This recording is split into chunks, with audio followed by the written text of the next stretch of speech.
হিংসা করো দূর দম ফুরাইলে যাইতে হবে হিংসা করো দূর মানুষ হিংসা করো দূর দম ফুরাইলে যাইতে হবে আজিপুর হিংসা করো দূর মানুষ হিংসা করো দূর দম ফুরাইলে যাইতে হবে আজিপুর।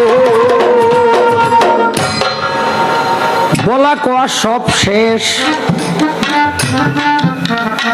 এবার দুই এক কথা আমার জিজ্ঞেস করতে হবে।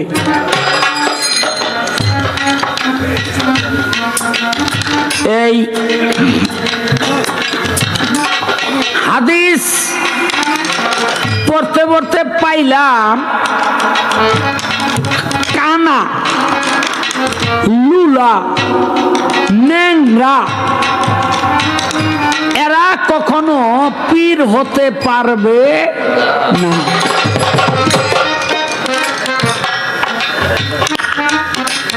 এটা কিন্তু বুখারী শরীফের কথা। কি দাদা আপনি তো পড়ছেন এদিন আমার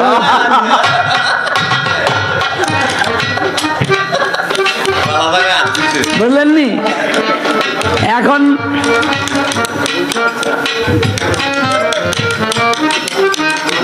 ল্যাংরা, কানা, লুলা এরা যদি সাধন ভজন কইরা পীরের পায়রবি কইরা উপযুক্ত হয় তাইলে এরা পীর হইতে পারবো না কেন? হ্যাঁ গো, হাতে দোষটা কি, পায়ে দোষটা কি, চোখে দোষটা কি?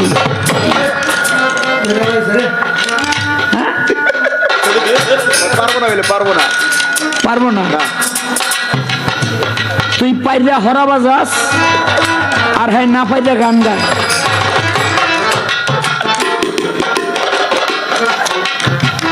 এই একটা প্রশ্ন রইল আর না, দেখি কি জবাব করে।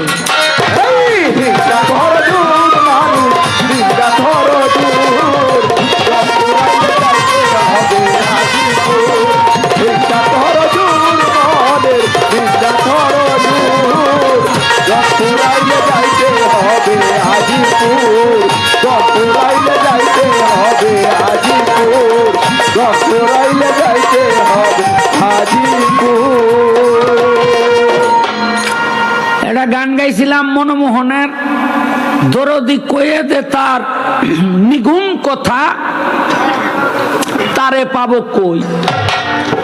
এটা একটু কঠিন বিচ্ছেদ। তো কয় যে নিগুম, এই নিগুম কথাটা কি দেখেন, যেখানে কথাবার্তা বলা হইতাছে এটি তো শরীয়ত। এই যে আপনার লগে আমার লগে দা হইলো আসসালামু আলাইকুম, ওয়ালাইকুম সালাম, কথা বিনিময় হইলো, এটা কি শরীয়ত না? আপনার লগে আমার লগে দা হইলো, আপনিও কথা কইলেন না, আমিও কথা কইলাম না,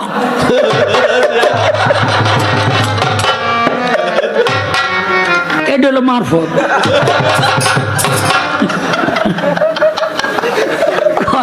নিগুম কথাটা কি? আরে যেখানে কথাবার্তা হইতাছে এটাই তো মারফত।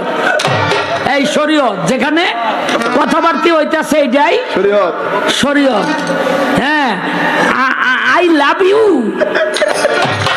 হ্যাঁ তুমিও কইলা লাভ ইউ টু, বুঝলানি? যে আমি তোমাকে ভালোবাসি, তুমি আমাকে ভালোবাসো, এইলো এই দুইজনের মধ্যে একটা আন্ডারস্ট্যান্ডিং হইলো।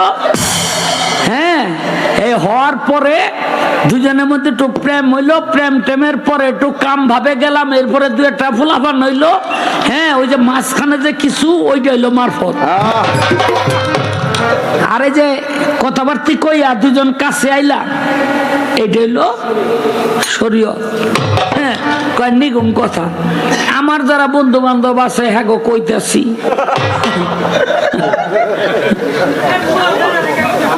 আর